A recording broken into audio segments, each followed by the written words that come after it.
Triathlon is innovative and creative. Some of the biggest leaps in endurance technology have been born, tested, and perfected in the triathlon arena. But not all new tech is necessarily good tech. So today we have rounded up some of the more bizarre inventions which have emerged and in some cases thankfully disappeared over triathlon's 50-year history. Starting with suspension triathlon bikes. This was a really interesting innovation. The idea being that by doing away with the seat stays of the bike, it would dampen road vibration and minimize fatigue through the legs, and you could run better off the bike. Win-win. I guess road conditions could be pretty rough in days gone by, and well, still are in some places here in the UK. Anyway, Softride released its first suspension beam bike in 1989.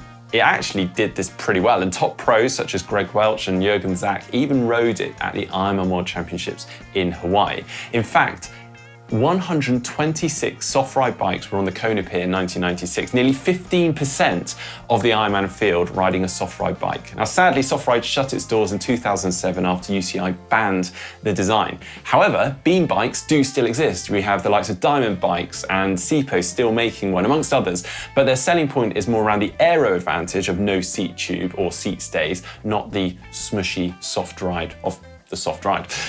Softride weren't the only ones to jump on this trend at the time. A small Danish startup, Principia, also tried to make a suspension triathlon bike. This was definitely not as successful, but again, a number of pros did use it. Unfortunately though, Principia does still exist as a bike manufacturer, but no suspension triathlon bikes are in their lineup today.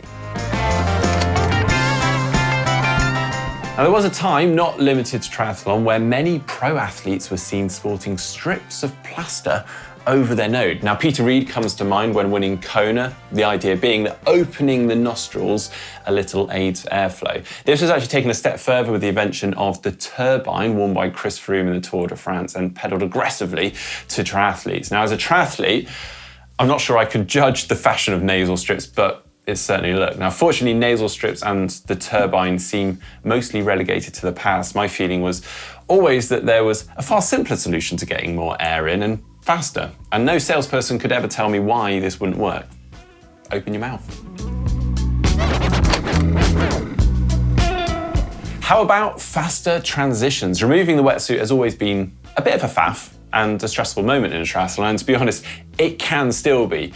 The solution? A double zip wetsuit. And this was from Velo T, with both zips going all the way from the back of the neck, down your back, and down each leg, all the way to the ankle, like the kind of wetsuit Magic Mike might want to use. I like the idea, but presumably all that zipper was slower and let far too much water in, as they've never been seen again.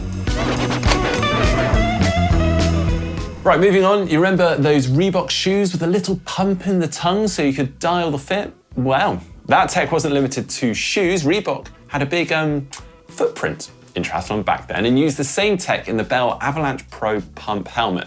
A perfect fit every time.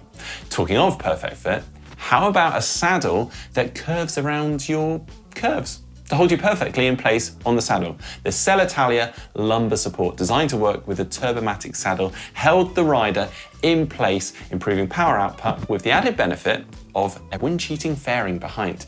It was actually used to win the opening prologue of the 1986 Tour de France by Thierry Mery, but it didn't take long for the UCI to pull out their rulebook and subsequently ban it down the line. Speaking of saddles, what about changing your position mid-ride for a faster position? Think drop a post, but horizontally. And actually, this could make a comeback now with drop a post technology improving. We even saw Magnus Ditlev opting for a very lightweight dropper for the first Ironman World Championships in Nice. Anyway, it hasn't for now, but back in the day, we had this seat shifter technology where basically you can shift your saddle forward for TTing and rearwards for climbing at the flick of a switch.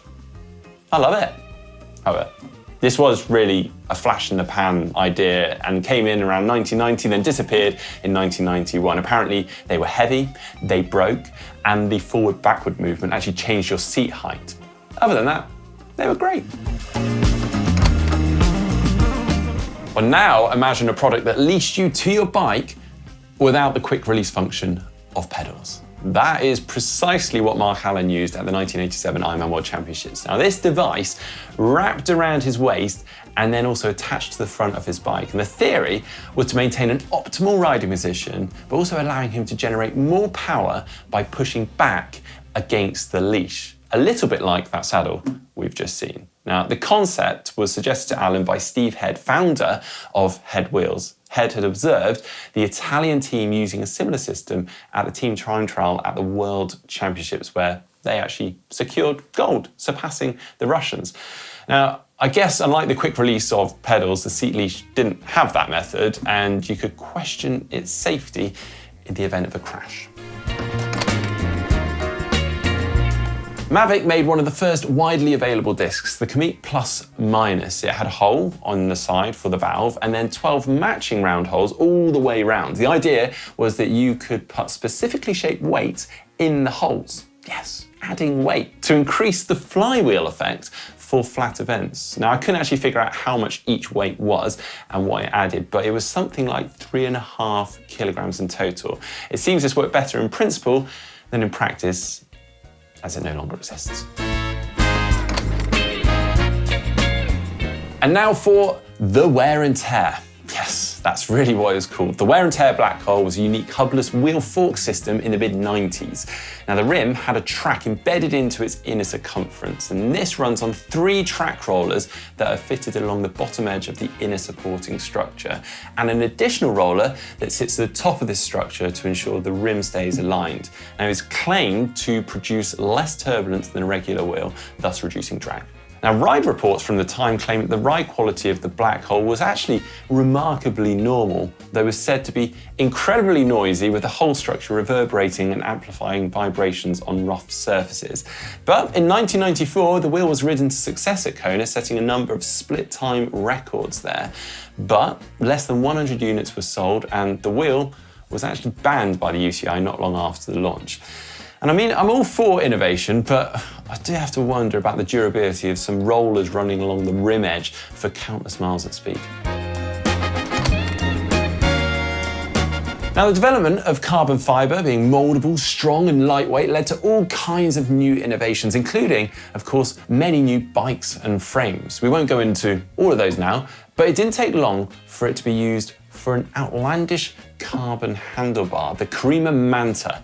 Now, this was an aero bar and drop bar in one moulded carbon fibre design. This came out in 1991, and looking at it, there is some striking similarity to some of the moulded carbon fibre cockpits of today. Corima were really ahead of their time. Right, whilst most tech is designed to make you faster, some is designed to make you stronger, which will hopefully lead to you being faster. The power cranks. Now, the idea being that 2 sides of your crank were actually disconnected, so your stronger leg couldn't just push your weaker leg through any dead spots in the pedal stroke. You had to perfect your entire pedal stroke. They also had built-in length adapters to go from anywhere between 165 to 185 millimeter crank lengths. Did they work? I don't know. They did seem to make your pedal stroke more efficient, and I would love to give them a try at some point if anyone has some. But arguably, the same time actually spent just doing a hard bike session could see similar or more improvement. But watch this space, might have to give them a go. Okay, I looked for these thinking I wouldn't find anything like it, but more fool me, they're still out there. In fact, you can still buy them now on Amazon. Please don't. The Velo View is a triangular mirror that you put on your handlebars so that you can see forward whilst looking down, thereby keeping yourself low and aero. Now, whilst not exactly the same, I do actually remember Andy Dreitz had something similar on his aero bars ahead of Kona a couple of years ago. So yeah, literally he could just keep his head down, super aero, and see up the road ahead of him. I'm not entirely sure if he actually used them on the day, but it was fun to feature. Anyway, that's all. I mean, there's some very interesting innovation there, and I've got to say, I love innovation, whether they survive the test of time or not. I love the idea that people have come up with an idea, they've tried to make it into a product, and they've pushed the boundaries, and many of those boundaries have actually evolved into many of the products that we ride on and use today. So, Let us know which you liked in today's video in the comment section down below, or if there's anything we've missed, any cool innovation over the years, or any that have actually survived, any wild things out there. We'd love to hear from you. If you enjoyed today's video, give it a thumbs up, give it a like. We'll see you next time.